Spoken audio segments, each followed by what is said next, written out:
Welcome to the UDP broadcast, a podcast where a group of friends get together and talk about gaming-related topics and offer both informed and uninformed opinions. I'm your host, Luminary, and I am accompanied today by my co-hosts, the Nordic Cajun. Hi, I have no joke tonight. Imi took them all. That is all the shafts tonight. Mm-hmm. And the Eternal Barcode, Imi.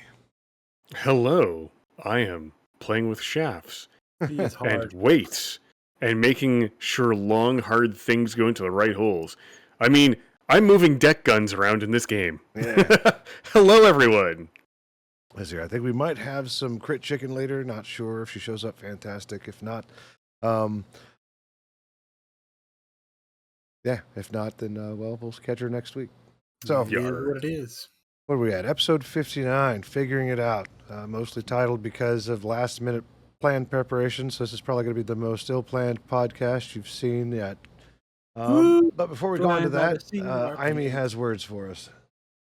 Yes, 10% of all donations, ad watches, and bit donations, and all that kind of stuff goes to the Trevor Project, which is an amazing organization that Ping, our wonderful mascot, has some more info on. The Trevor Project is the leading organization working to end LGBTQ youth suicide in the US and beyond.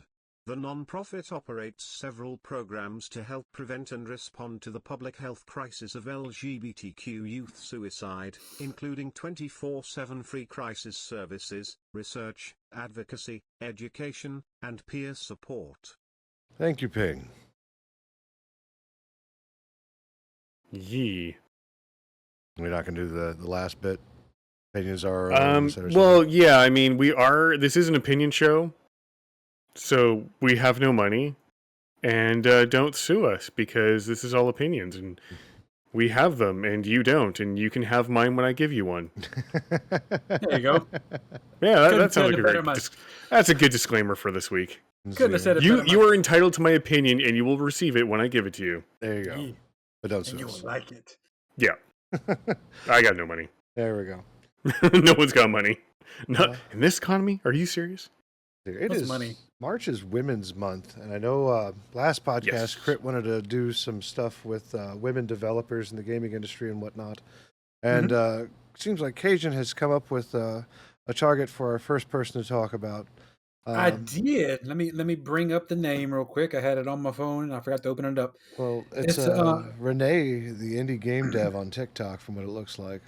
Yes, she has been developing a game for the past 10 years now. Imagine being on the same project for 10 years nonstop. Because she's, from what I remember from the interview she did for, I think either CNN or something like that, she was putting in like 10 to 15 hours a day on average working on this game. Like, she says she would never recommend a workload like that. She's just crazy, but you have to be able to make a game these days, especially if you're the only developer. As far as I know, like, she's the only one working on this in terms of the game development. She has some graphic designers and people helping with the actual bits and pieces like that, but the actual gameplay and everything she worked on for 10 straight years, and it released this month. It's called Potions, A Curious Story. that's the one. I'm the ill repair one. Yeah, Potions. Yeah, it's a RPG like game where you create potions as this little character. You make potions to solve puzzles and to fight enemies. See if you can solve an interaction with the enemy without fighting with the potions. Like, it's a very unique take on your run of the mill RPG, and the artwork is gorgeous from what I looked at earlier. And I will be getting my hands on this game this week. I am going to be playing it. It looks like so much fun. And the main reason why it caught my attention, this whole story, is because the day she released her game, or at least the week she released her game, EA decided to drop 10 old games of theirs onto Steam, and it pushed her game off the new release board. Oof. It's so... I can imagine how frustrating that is to be working on a game for that long just for a company like EA of all people to drop a whole bunch of old crap that nobody's going to buy because the Command and Conquer stuff. yeah. Well, a lot of people. Okay, take that back. People love Command and Conquer. They're going to buy it, but it's just that it just seems it was. It's not like I'm gonna be real. EA didn't do it on purpose. Let's just be frank. But the drop, Shitty timing. it's just horrible timing, especially for somebody who put so much blood, sweat, and tears in this thing. I'm actually going to go ahead and Drop the link in chat. I'm going to work on it. Do it. The link I'm going to send you is the actual TikTok of her talking about what happened.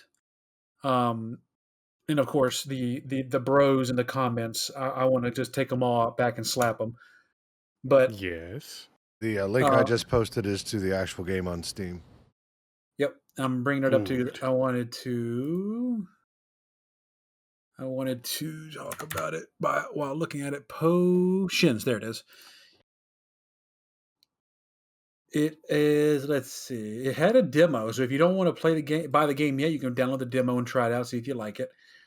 It's already up to. It came out 2 days ago. It's already got 70 positive reviews. It's a beautiful game. Like it won Best RPG Game at the Chainsaw Games Festival in 2023. Like it's got a lot of accolades for being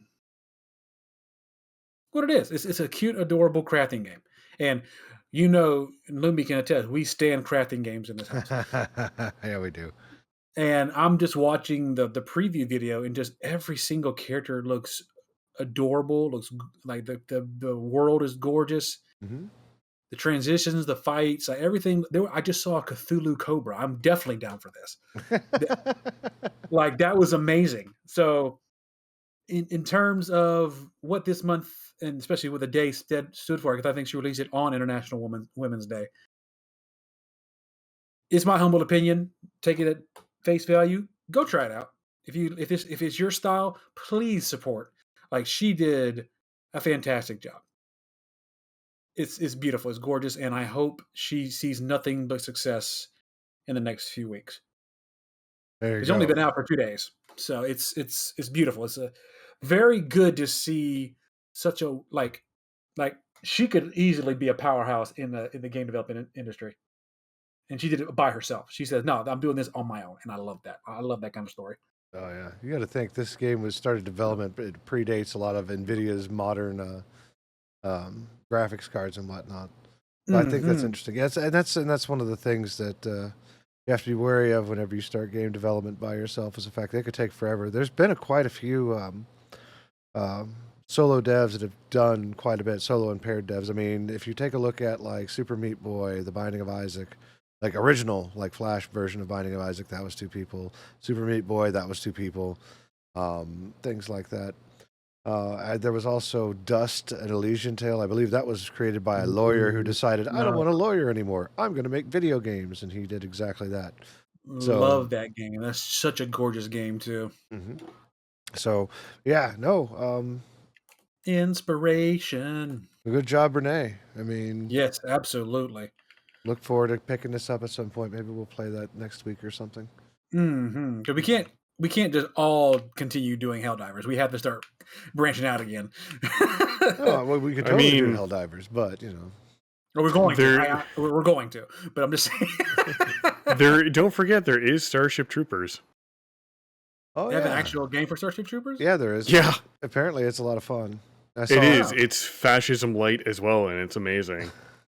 Fascism nice. light. Awesome. Well, I mean, that's what let's be honest. The game is fascism light. There's no 2 ways about it, but it's funny as hell in how they present it. Sweet liberty, no. Yeah. No. And I don't know if you guys noticed, but in Helldivers, when you have someone sacrifice themselves at the end of a round and not get evacuated, you actually get more points. Really? Yes. Well, do you? Well, I'll do that every damn game. Like I'll hold the grenade in my hand. As long as you don't have the samples on you, you should be good. Yeah. Like so normally you get like superior patriotism or whatever the fuck the reward is. But when someone gets sacrificed, it goes up to outstanding, and it's amazing. Or the other way around, whatever. It's super funny. It's super campy. Because you're dying for liberty. Their sacrifice is not in vain. Freedom exists for another day. Exactly. It's the most campy and gimmicky bullshit ever, but it's pleasantly entertaining bullshit. The cog in the machine. On the topic of Absolutely. Steam, I believe, Amy, you picked out the article talking about Steam and how they curate and use algorithms to curate stuff. It sounded cool. I hadn't had a chance to read it even up until we started because I'm amazing. However, that being said, I do know that I know how to get your video or your game on the front page of Steam.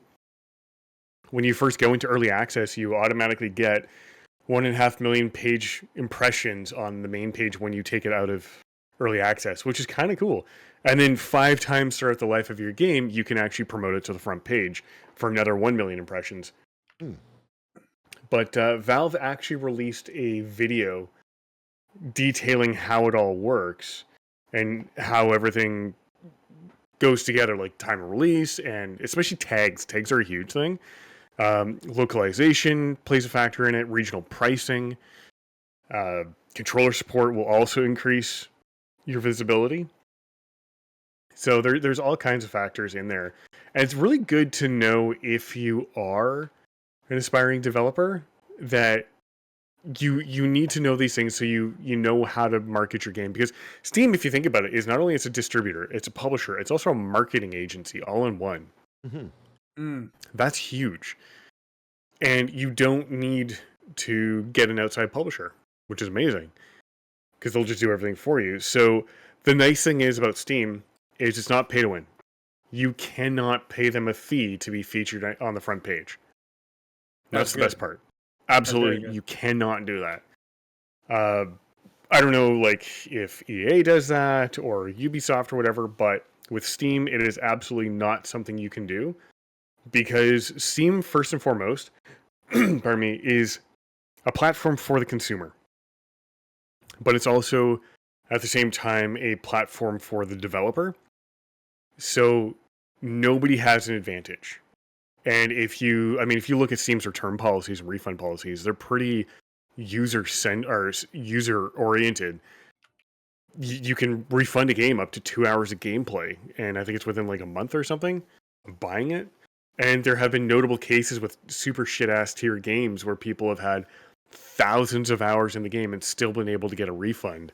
So they really do push the customer first, but they also make sure that the publisher or the developer is looked after as well.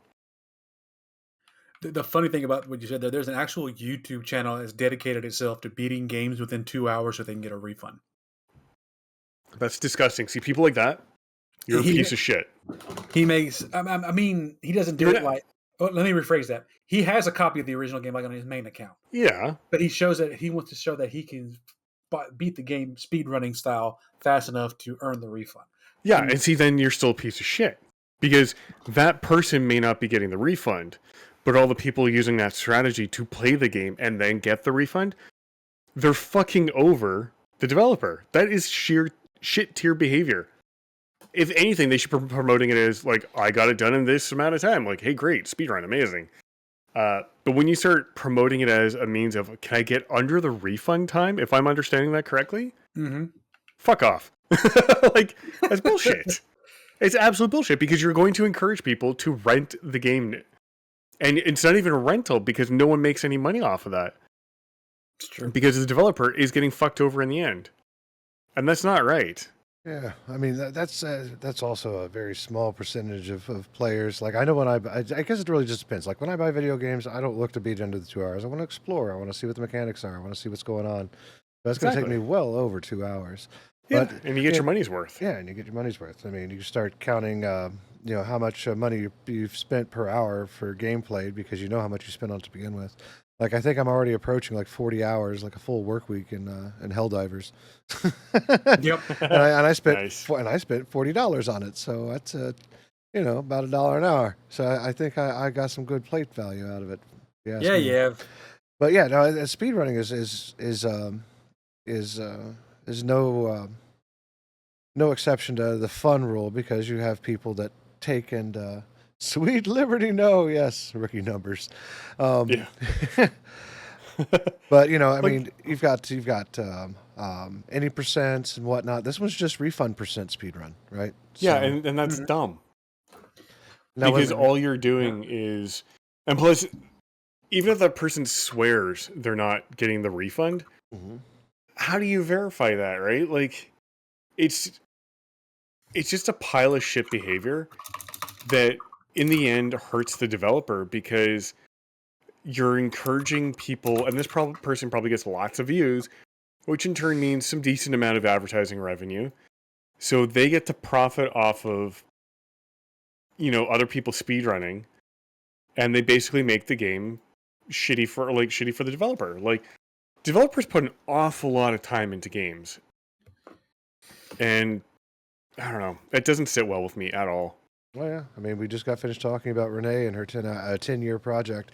And if I remember correctly, even Cyberpunk was like a 10-year project, if not longer. So, I mean, yeah. Yep. Now But here's Cyberpunk was released in a broken state knowingly, so that's not quite the same, right? here's a situation of that I just put it in the chat for us, of that creator allegedly saying that the actual studio said, "I bet you can't beat our game and get a refund." So If that's the case, that's one thing. You neglected to mention that well, part. no, that was one video. One video I found out. Okay. I'm looking through the other ones because So one video where someone says, "Hey, bet you can't get a refund." Okay, that's kind of funny, but at the I think same time, that's what this guy Trance does. Like if they challenge him to do it.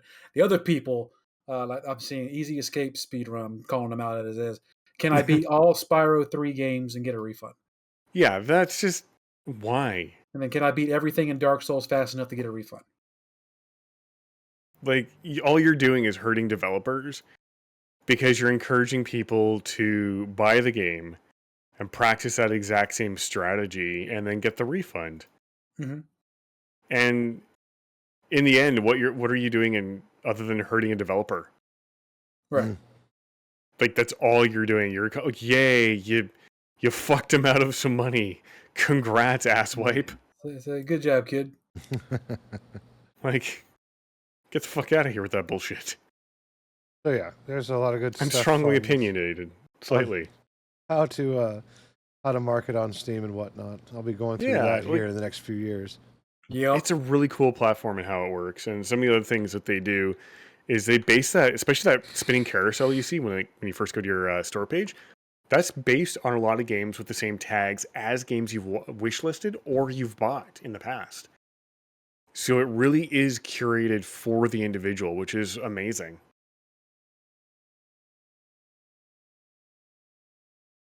Agreed. Yep. Yes. There are many other amazing things, like how factories must grow. I was just thinking the same thing. Let's talk about that. Me too. Yeah. The factory will grow. We're already talking about shafts and how thick they are, so might as well figure out how to make things grow. That's it. So Exactly. apparently, Let it grow. Let it grow. 400 players using a mod called Clusterio, which allows more than one instance of Factorio to be used and shared across multiple games. They were able to produce 1 million sciences per minute. That didn't tell me what kind of sciences, but it says sciences. That'll be pretty much all the science. All the science. Okay, so all the colors then, huh? Yeah. I do believe they ended up having white science running that high. Here we go. There's a chart, because of course there is. And actually, that's really funny. So yeah, the science per minute is your overall total. But what's really crazy is people were designing factories, throwing it into Excel, using all the values of like how fast a conveyor belt runs, how fast a loader or lifter arm runs, how many items per second it can move, yada, yada, yada. They were figuring out the most optimum placement of everything for this factory in Excel. And because I'm sure it's going to piss off somebody, did you know that Excel is a database? No. It is. My God. Excel is a database. It is a heap database for sure. Yep. It's a clusterfuck to look at, but it is a database. Mm-hmm. It has an upper limit of like 2.6 million rows or something like that, and I forgot how many columns. I just had to do this not too long ago for work because somebody decided to move 5 million rows of data. The 32-bit version has a different, significantly less amount of data it can handle than the 64-bit. Yep, up to 3.5 gigs. Yep. And that's not counting what you load into memory. So, but Excel is also a valid game development platform as well, if you didn't know that. Excel has a maximum row limit of 1,048,576 rows. The columns are limited to 16,384. This applies to M365, Excel 2019, 2016, 2013, 2010, and 2007. And yes, actually, that's going to be like that forever as long as they keep supporting Excel 2007. Isn't there a competition every year for people to make a game in Excel? Yeah, we've talked about it. We talked about that, actually. I think it was around episode 40-something. My brain was recollecting. I had to bunga it out. Yep, there are Excel games, like competition. That's hilarious. I love it. One of my favorite ones is that they use they were able to program all of like one of the Game Boy Zelda games in Excel, and like the refresh rate was shit, but you could play it, and yeah. Nordic. Yes. Would you like to participate in the Financial Modeling World Cup? Financial? Microsoft Excel World Championship. It comes this December 2024. The finals are in the HyperX Arena, Las Vegas. I don't know how to feel about this, actually. I am dropping links in chat. What? There you go, chat. There is a world championship. And it's brought to you by HyperX, like the RAM brand. Yeah. So Battle 1 is actually already happened. Battle 1 and 2 have already happened. Those were both 5-player battles that happened on January 25th and February 29th of this year. March 28th, coming up, 5-player battle. And it's 5-player battles through the rest of the year down to October 10th. And then they start going into the championships. And, oh my god, open image and new tab. I can barely make this out because it's so painful. But there we go. This is... No, I don't want to inspect the item. Thanks Chrome. There we go. That's what it looks like. They have, like, esports titling and, like, time left on it. Wow. Oh my god, it's amazing. That guy's running Windows 11. I feel sorry. Like, when I hear all this stuff like this, all I can think of is the movie Dodgeball. It's like, let's go watch Dodgeball on ESPN The Ocho. Yep. This is where these games right here are on The Ocho.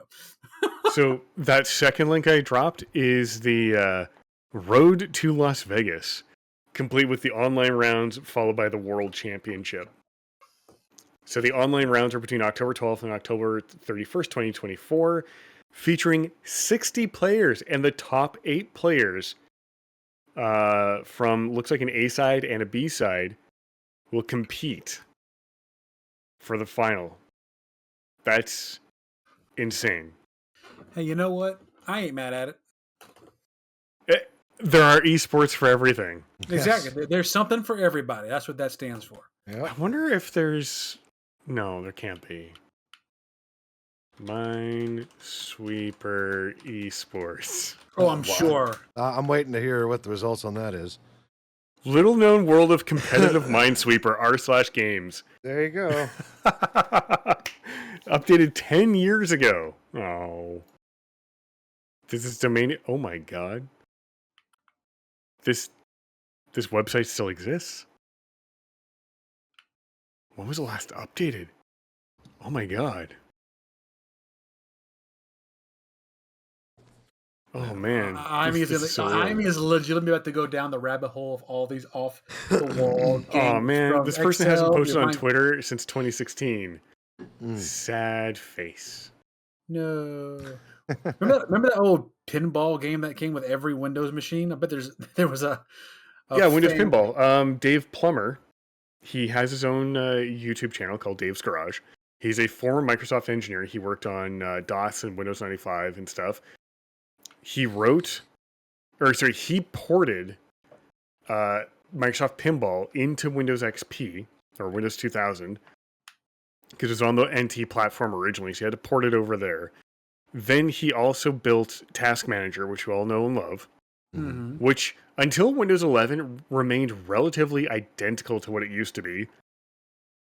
And he's also the reason why you can't format in FAT32 beyond 32 gigabytes.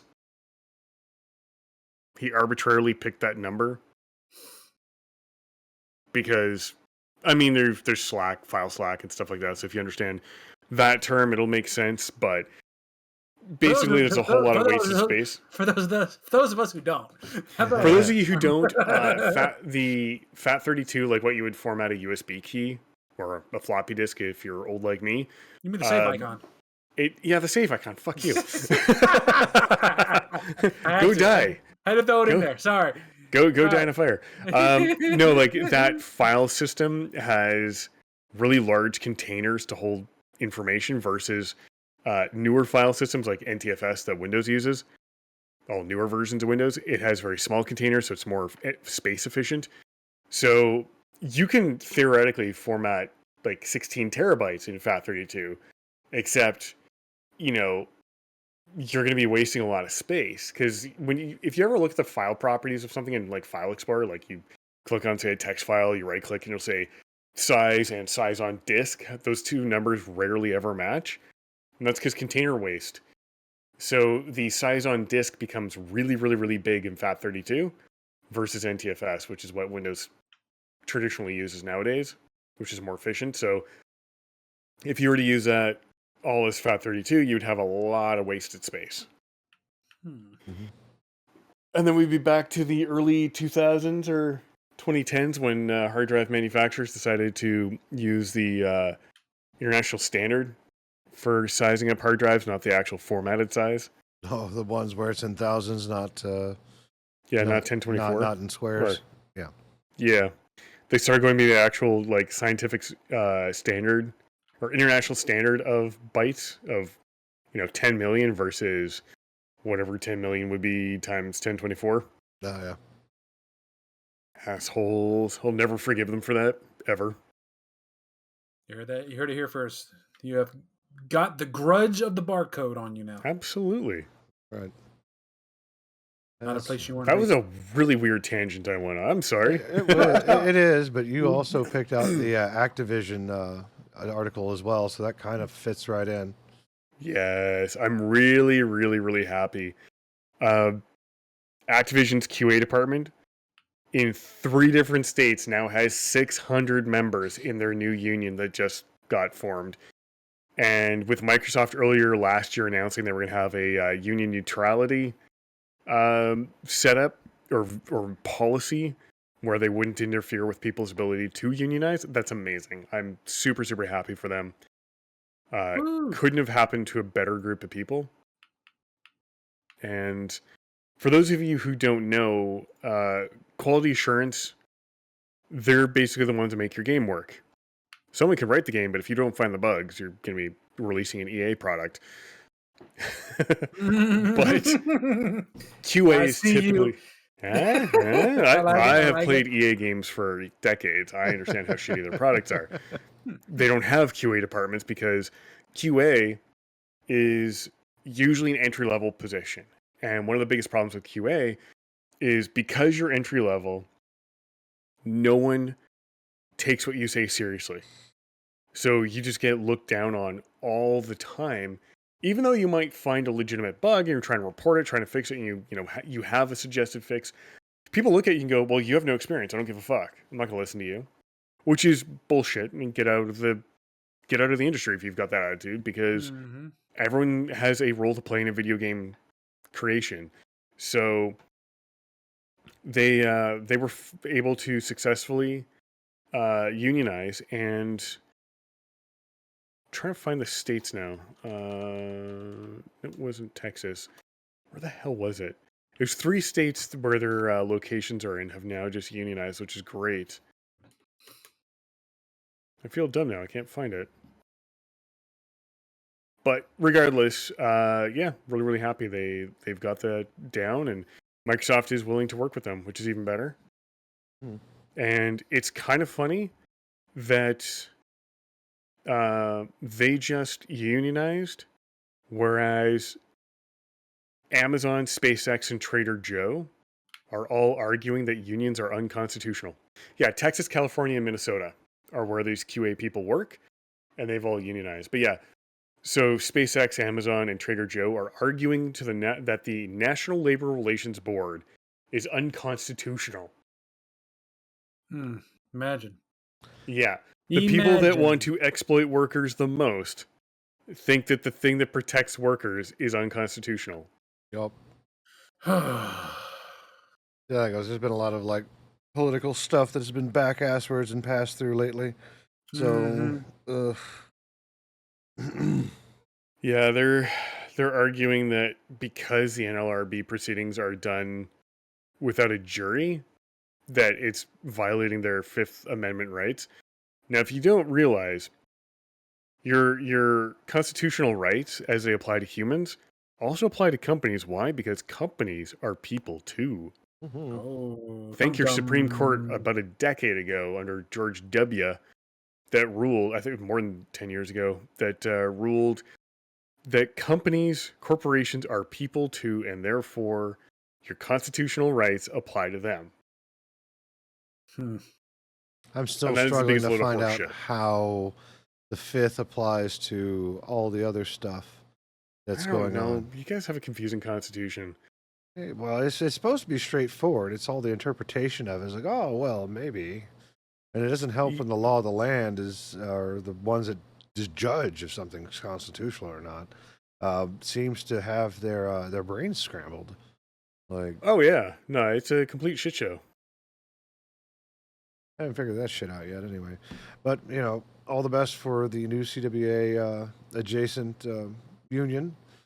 Yes. By all means, it's there to protect the workers. It's not there to protect the company. Just like the company's not there to protect the workers, they're to protect their own assets. That's really it. You take away the ets and just the ass. Yes. So companies, HR. Just remember, kids, HR is only there to protect the employer. Gulp. Yep. They are not there to protect you. Nope. Let's see, what else was on the docket tonight? I think Helldivers had some issues, and that was the only other thing I could think of that was worth talking about. And it's a good example of why companies have, speaking of company rules, companies have social media policies on responding and representing the company in their responses.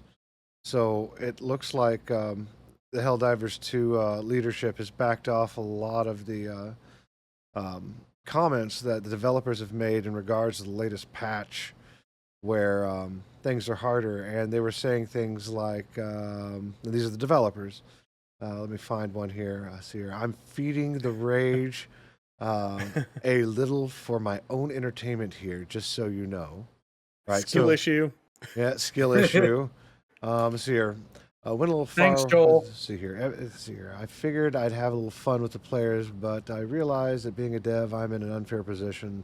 Yeah, so there's just a lot of stuff where they're just the community didn't take too kindly to it because they felt it was player-based gaslighting. The players felt like they weren't being listened to, and while that's important and whatnot, they still have a game to develop and everything. Yep. But developers aren't exactly the people that you put in front of your audience unless you're the owner. Correct. Even then, sometimes the owners make dumb decisions and say stupid shit, because we've talked about that a few times. We've seen it. This is not exclusive to the video game industry. Owners get up and say something stupid. We're not going to even talk about Mr. Musk. He has no filter. It just works. I say that 9 times out of 10 when things happen in the game. It's like, yeah, it just works. It's good. Yep. Fucking Todd Howard. Our Lord and Savior Todd fucks up every time. It Indeed. just works. So yeah, so you don't put your developers in charge of your PR, and it backfired. But Helldivers right now is a really beloved game, and it's been so strong for like a month now, I think, right? Yep. Yeah, About and that. they're I hate it's advertisement, but I'm gonna say what it is. Their propaganda machine is very good. Oh, no, it 100% is a propaganda machine. It's amazing. Like it's great. Like when they were getting ready for this little patch where we had to go help the mech area, and they posted that poster of it on Twitter. It's like, we need you to help. I was like, dude, Yep, Help manage Love it. democracy. I love it. yep. It's a whole mood. Helldivers is a whole mood, and I love playing it because I'm a crappy third person shooter player, and I just the whole vibe is like, oh well, I died again. I know Yep. that lately we've been getting into a lot of unfair situations, so you hear a lot of expletives from me going, why is this not working as intended? But overall, like most of the deaths that I've received, I'm like, well, that was a thing. That was my stupidity. I shouldn't have like planted in front of the autocannon turret. That was dumb. Like, stuff like that. Or like the Nord who didn't see the hell bomb and decided to shoot it. Oh. Yeah, that happened many times.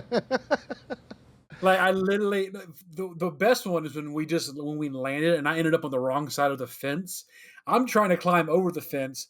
The Charger runs into the hell bomb, and I turn into oh my brain, Terminator. She's holding on to the fence, and the bomb goes off, and she just turns into a skeleton. Yeah, that was me. I was just like, no. That clip's up on my TikTok, by the way. This is the last thing I uploaded, so please do feel free to go great. watch. It's hilarious. And like, it started off, we were just dropping in and whatnot, making conversation and Stoner Gump references, and we hit. And Cajun's all like, nailed it. No, wish I hadn't. And you can see him scrambling over the fence. This Charger turns around and clips the hell bomb, and it's just chaos from there. So it's like comic copacetic and just boom. I love how that game goes from 0 to WTF in like no time flat. Instantly, just instantly. And I've said it before, and I'll say it again. I've never had more fun getting my ass kicked.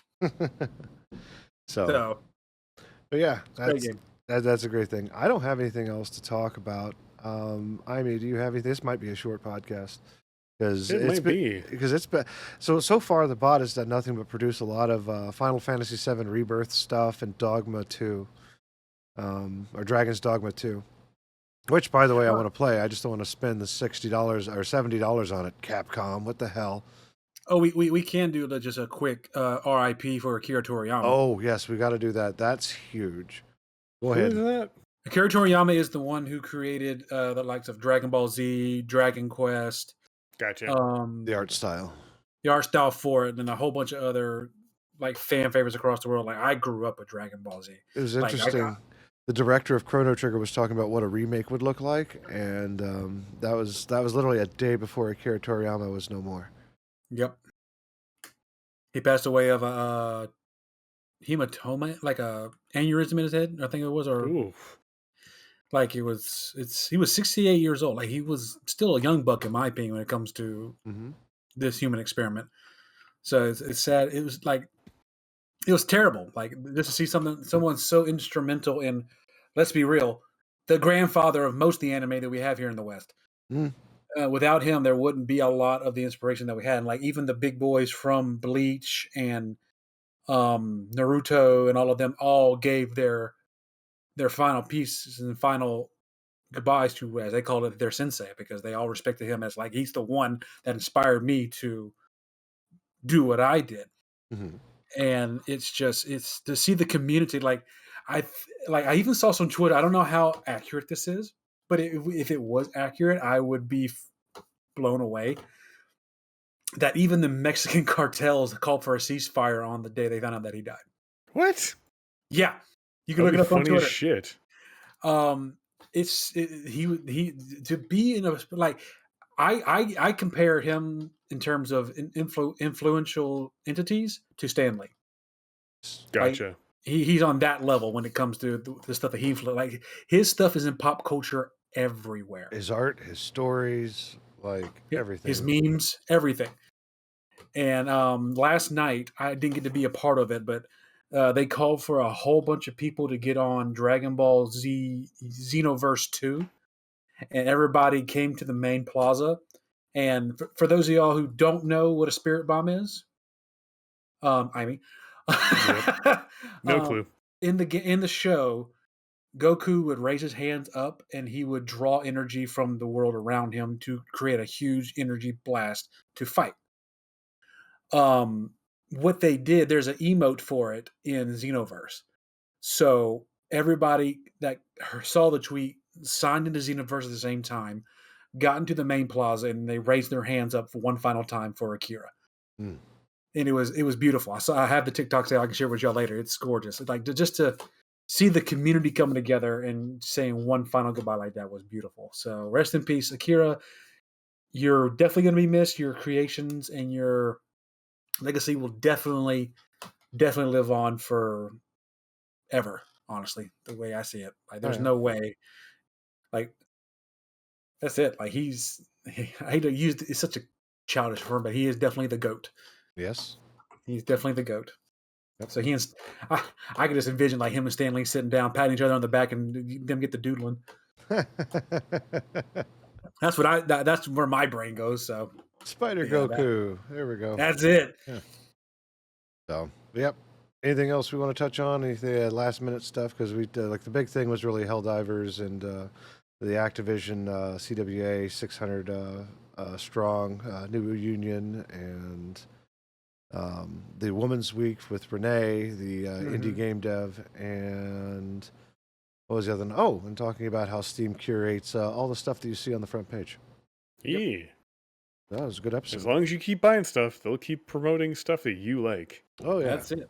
That's why I have so many games. It's not stopping anytime soon. Oh, no. No, I've almost got my 20 years of service badge on Steam. I'm We're a lifetime member at this point. Pretty much. We should start getting like free games every month at this particular point. Like, No, this is not the Epic Store, sir. no. I don't understand how the Epic Store is still in business with as much as they give away. Like Fortnite.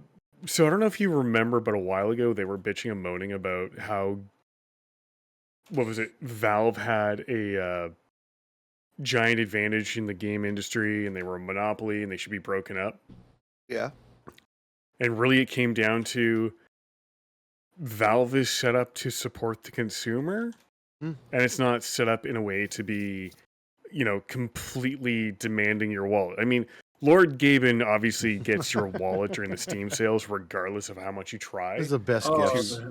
Dude, like when the Steam sales come around, the wallet literally just opens up on its own. Like there's like 100%. Like it's just, it's insane how much money people throw at it, but it's done in such a way that you don't really need to worry about that sort of thing. Nope. Steam is amazing.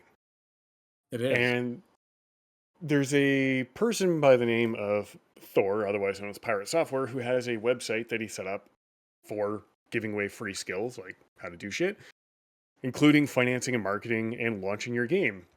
And a lot of the stuff that we find in that Valve article is actually what he already has on his website. Did you know that most publishers take between 30 and 70% of your revenue? Mm-hmm. Mm-hmm. So if you're developing a game and you want to know if you need a publisher, are you going to make more money with the publisher than without? And if the answer is no, or I don't know, they're both no, and you don't need a publisher. Correct. If it's guaranteed you will make more money with the publisher, then use a publisher. But if the answer is I'm not sure, I don't know, or no, nope. The negative goes. Don't do it. Because Steam is amazing. Yeah, they take 30%, but that's it. It's only 30% of your sales. And that's it. The big thing they do is let you set regional pricings yourself. That's amazing. So say, you're paying attention to worldwide economics and you realize, say, Italy's in a recession. If you lower the price in Italy or for the euro, you're going to get more sales. Mm-hmm. Yeah, it's not going to be, and I mean, the euro is already worth like 1.5 times an American dollar or something, or 2 times an American dollar. But if you lower the pricing regionally, you will make more money than, say, if you were published through a publisher. They would set, this is the price. This is it. That's the price, no change. Steam lets you set that by region, by country, no less. And that's pretty impressive. That's insane. And it's crazy to think about how much analytics Steam gives you. And it gives you a metric buttload of analytics on how your game is doing. And it's somewhere in the neighborhood of 1 out of every 7, or 1 out of every 3, or 1 out of every 7 players actually writes a Steam review. So when you look at a game, you look at the number of reviews, it's either multiplying by 3 or by 7 will give you a rough ballpark as to how many people have actually purchased a game. Go look at Lethal Company. Look at how many reviews there are. Even multiplying it by 3 is an insane amount of purchases. Oh yeah. Mm-hmm. Like, it's great. This game, or this platform is amazing. Plus, when you put a game 20% off, here I am sounding like I'm shilling for Steam, which I kind of am, because it's a great platform. I've been there for years. Oh yeah. When you mark a game as 20% off, everyone who's wishlisted it gets an email. That's true. And I get so it's many the emails. minimum 20%. And the reason Valve has it set to 20% is they don't want developers to give you a 1% discount. Because if they mark it down by 5%, you're not getting an email. You're not going to care. But if you get that email saying, hey, this is 25% or 20% or more off, you're more likely to buy it. Mm-hmm. And that's amazing. I agree. Tailgating. That's where I keep all my games. Like I collected for Epic Game Store stuff, but I haven't played it at all. I haven't installed any of it. I'm like, I don't. Everything I have is on Steam. I still have problems with them being so close to Tencent. Yeah, Tencent has a 10% stake in the company, but my problem is a 10% stake can be a controlling stake. Especially when you control the access to a $1 billion+ market that's in a single country. That 10% stake can be valuable up to upwards of 80% stake. I mean, I'm pulling that number out of my ass, but if you think about it, the gatekeeper to a $1 billion market says you need to give me additional feedback information, or you need to give me additional quote-unquote metrics about what device, IP address, geolocation, usernames, email addresses. That's a $1 billion market. Are you really going to say no? And considering a 10% stake, if a company sells off, anybody sells off a 10% stake in a company that big in one shot, that is going to cause the stock to crash.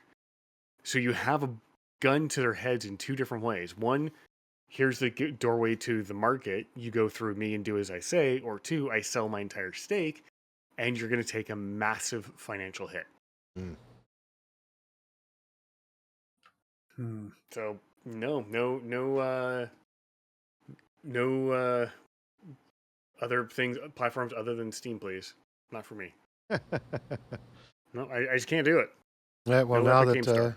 going down to your local EB Games or GameStop or Man, they haven't Walmart or existed whatever. here for years. Yeah, now that that's not a thing, you just pretty much pull games out of the ether. Just I mean, there's like everything might as well be on one platform. It's almost like, why would you buy videos anywhere else but Prime Video if that's where all your library is? Like, I have a few things on like Vudu, which was just now bought by Fandango, but I don't ever go there.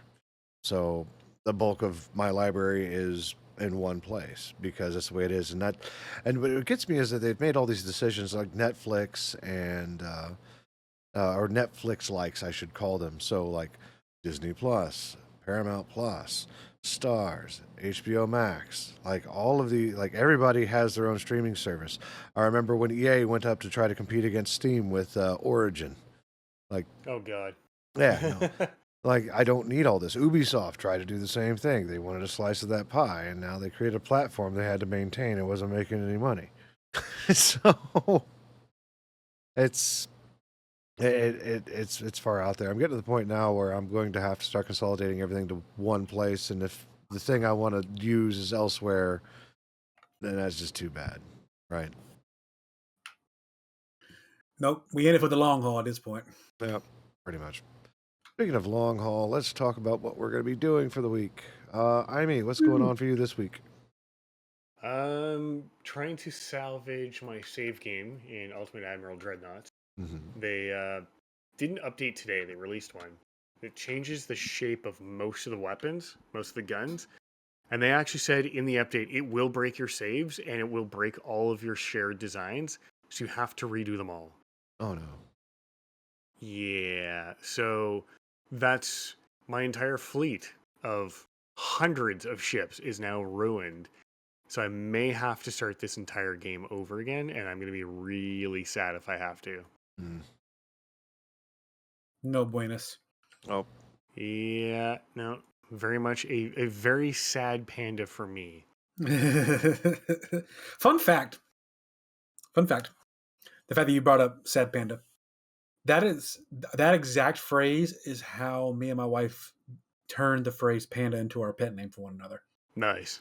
We were in high school. I'm a sad panda. Yes, we were in high school, and I went over to her house. Panda. I was waiting for that. Thank you, sir. You're welcome. I don't know what I was saying or what she was saying, but at some point, I literally just pouted out my bottom lip and said, "I'm a sad panda." And for some reason, she thought that was the cutest thing on God's green earth, and it stuck. Here we are 16, 17 years later married, and we still call each other panda.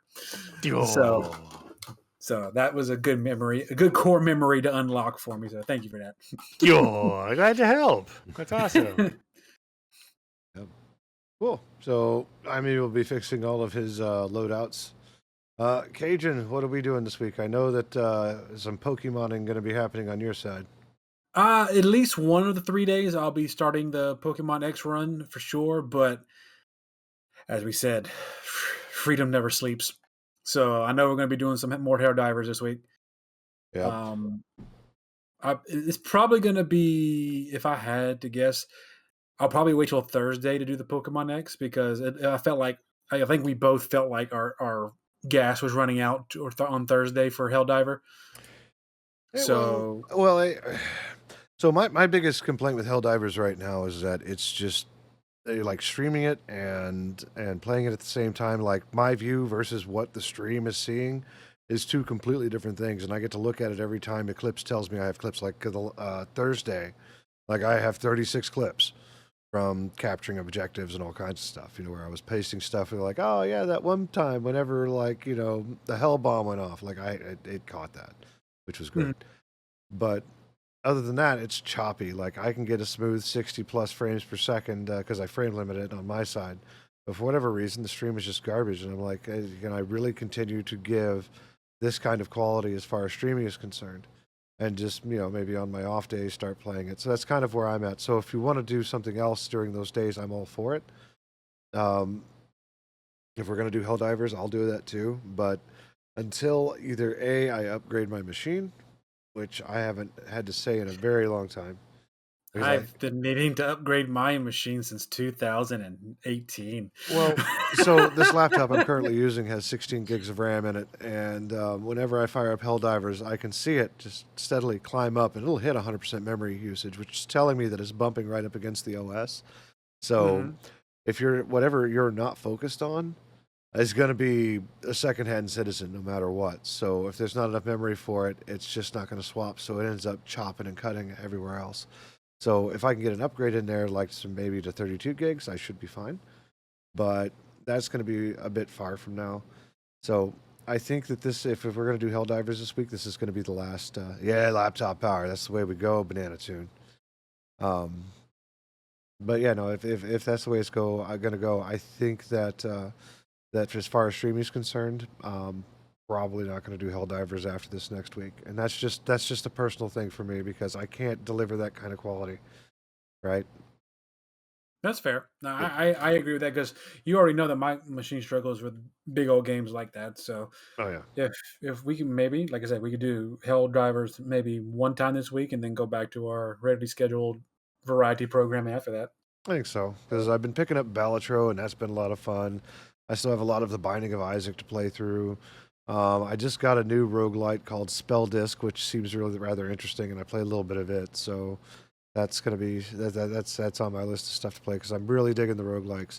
I really want to do more Helldivers for stream, but I can't. So instead, what I'll do is I'll leave Helldivers for the days that we're not streaming, and we'll play it with Sal and Banana Tune and Bomb Redeemer and Amy if he ever comes through and is like, "Hey, you guys want to kill some robots and some bugs?" And be like, "Yeah, Amy, let's go blow some stuff up."